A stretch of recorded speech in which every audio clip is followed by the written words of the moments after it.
James Parker woke up to the familiar sound of his alarm buzzing on the nightstand. With a groggy sigh, he smacked the snooze button and rubbed his eyes. Everything felt normal. The same dim morning light seeped through the curtains, the same creak in the wooden floor as he swung his feet off the bed. Yet there was an itch in the back of his mind, a nagging sense that something was slightly off. He shuffled into the bathroom and turned on the sink. As he splashed cold water on his face, he caught a glimpse of himself in the mirror. His reflection stared back, but something was strange. His hair, wasn't it supposed to have more gray in it? The subtle streaks of white he had grown accustomed to were missing. Frowning, he ran a hand through his hair and shook his head. He must have been imagining things. James got dressed and headed downstairs. The scent of coffee filled the kitchen. But when he reached for his usual mug, the one with the faded "World's Best Dad" printed on it, it wasn't there. Instead, an unfamiliar blue ceramic cup sat in its place. His brows furrowed. Had he bought a new mug and forgotten? He shrugged it off and poured himself a cup. As he sat down at the kitchen table, he unlocked his phone. The date flashed at the top of the screen, April 17th, 2023. That was correct. But something else caught his eye. His wallpaper, he was sure it was a picture of him and his wife from their trip to Italy last year. Instead, the screen displayed a serene landscape of a mountain range he didn't recognize. His wife, Emily, walked into the kitchen, stretching and yawning. "Morning, hon," she said, pressing a kiss to his temple. "Morning," he replied, distracted. "Hey, did you change my phone wallpaper?" Emily blinked at him, looking genuinely confused. "No, you always keep that mountain picture. You said it helps you feel calm." James felt a chill run down his spine. "Right," he said slowly. "Yeah, I guess I forgot." Throughout the day, tiny details continued to gnaw at him. His colleagues at work talked about a project he had no memory of working on. A street he drove down every day had a bakery that, as far as he recalled, had always been a hardware store. The layout of his favorite coffee shop seemed slightly different, the menu sporting drinks he didn't recognize. By the time he got home, James was teetering on the edge of panic. He needed answers. He dug through old photographs, searching for inconsistencies. To his horror, they were everywhere. Pictures he remembered taking with Emily on vacations looked slightly different.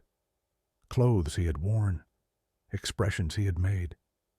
There were minuscule differences in all of them, just enough to unsettle him, even more terrifying.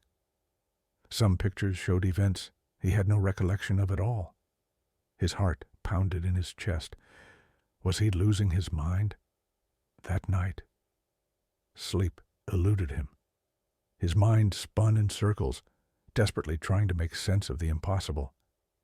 And then, at around 3 a.m., he remembered something, a conversation he had once read about theoretical physics, the multiverse theory, parallel universes. Could it be? With a sudden urgency, he pulled out his laptop and began researching.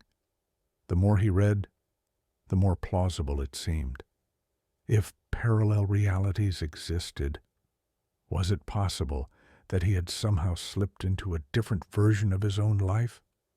His hands trembled as he shut the laptop. If this was true, then the question remained, how did it happen? And more importantly, could he ever get back? The days passed in a blur of paranoia and fear. James felt like an intruder in his own world. He pretended everything was normal, but inside, he was screaming. He watched Emily, wondering if she was really his wife, or just a version of her. He looked at his colleagues, his home, his life. None of it truly felt like his anymore. Then came the breaking point.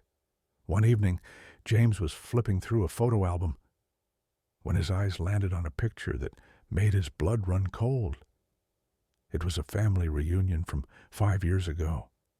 His parents stood in the center, smiling, arms wrapped around each other. But there was one glaring problem. His mother had died in a car accident 10 years ago.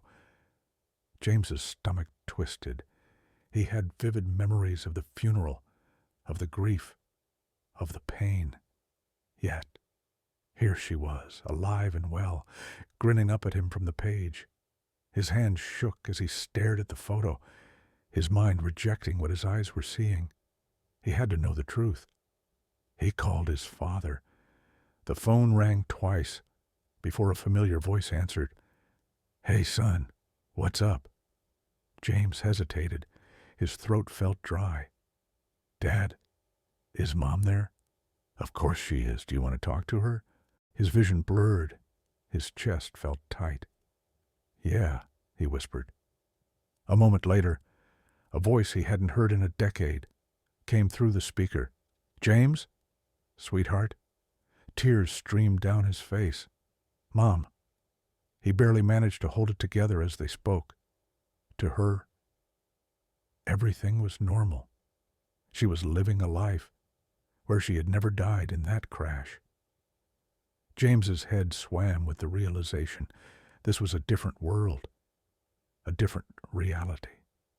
But then came the most terrifying thought of all. If this wasn't his world, where was the James that belonged here? Had they switched places? Was his other self, living in his old universe, just as confused as he was? Or worse, was there no way back? James stared at his reflection in the darkened window, the weight of the unknown pressing down on him.